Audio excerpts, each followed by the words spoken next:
Good day, my name is Charl Fourie. I'm a Senior Legal Advisor for Labour and Consumer Protection at SEESA. Good day, my name is Charl. I'm a Labour Legal Advisor at SEESA Port Elizabeth. Today we'll be discussing alcohol in the workplace. So Charl, what does it mean for an employee to be intoxicated at work from a legal point of view? Yes, Charl, there's a common misconception that to fail a breathalyser test means that you are intoxicated. And the test has actually been well established in tanker services that you need to be unable to perform your duties to the required standard and with the necessary skill. So it's clear that an observation of the employee must be done. Will you discuss that observation with us? Yeah, certainly. If the employee reports for duty or during the course of the day, you start to suspect that he's under the influence of alcohol or intoxicated, we suggest that you take him aside and then ask him for an explanation regarding the state that he or the condition that he is in. And if he can't provide you with a good enough explanation, for example, that he's sick or something like that, then you conduct an observation report.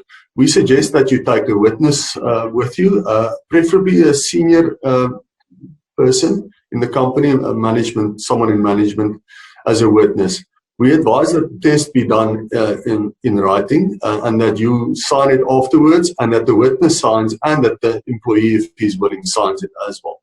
So during the test, you will check for slurred speech, unsteadiness on his feet or lack of coordination, red or bloodshot eyes. Does he strongly smell of alcohol? Does he exhibit aggressive or uncooperative behavior?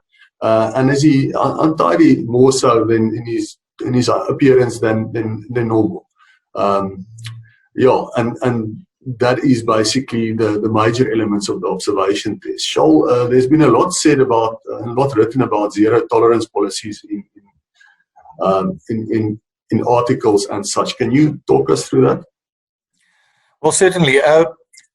Certain businesses will certainly have a higher requirement or stricter standard when it comes to sobriety or not being under the influence of alcohol. And it would indeed be appropriate for such businesses to implement what is known as a zero tolerance policy. It must, however, be stressed that this policy relates to the functions that the employees are performing and that it's not necessarily appropriate in all businesses. That being said, if you are going to implement a zero tolerance policy, it must be in writing and clearly communicated to all the staff in order for you to hold the staff members accountable for a 0.0% reading. And that would in fact then be in contravention of that policy, and it may justify serious disciplinary action as it is serious misconduct. Do you agree, Charl? Yeah, absolutely correct, Charl. Another matter that I'd just like to touch on is the contracts of employment.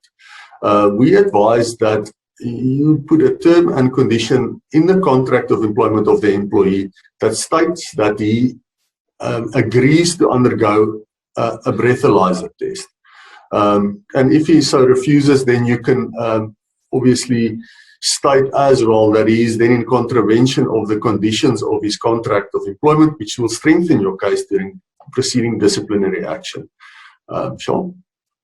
Yes, sir. I mean, just to recap, as a chairperson, I would much rather have a full and complete observation report done of the employee than merely to have a failed breathalyser test showing a minimal amount of alcohol on his breath.